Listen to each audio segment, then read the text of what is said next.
நான் மாத்திட்டீங்க. இப்ப ஆளுநருக்கு தான் அதிகமான வலுவான பவர் இருக்கு. அப்ப நீங்க உங்க கண்ட்ரோல்ல இருக்கிற மாநிலம், நீங்க கண்ட்ரோல்ல வச்சிருக்கிறது ஒன்றிய அரசு நேரடியா பாக்குது. ஆளுநர் அங்க அதிகாரமிக்கவரா இருக்காரு. ஆனா 2000 பேரு சுற்றுலா பயணிகள் போற இடத்துல நீங்க யாருமே இல்லையே. ஏன் சந்தேகப்பட மாட்டோமா? கேள்வி கேட்க மாட்டோமா? இந்த கேள்வி கேட்டா நான் என்ன பாகிஸ்தான் தீவிரவாதி இல்லையா?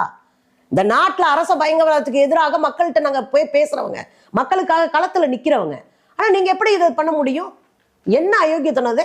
இதை கேள்வி கேட்டா நீங்க மிரட்டுவீங்களா? கால் போட்டு மிரட்டுவீங்களா? 5000 கால் பண்ணா மறந்துருவோமா? அந்த கோவம் தான் நான் கேட்கறது. நான் மக்களுடைய ஆளுங்க, நான் களத்துல நிக்கிறவ. ஏன் மக்கள் செத்து இருக்கிறாங்க? குஜராத்ல 3 பேர் ஒட்டுனா செத்து இருக்காங்க. அதுல ஒரு அம்மா சுனிதா பென்னு அவங்க பேரு வச்சு கிழிச்சிருக்கிறாங்கல்ல. பதில் சொல்லு.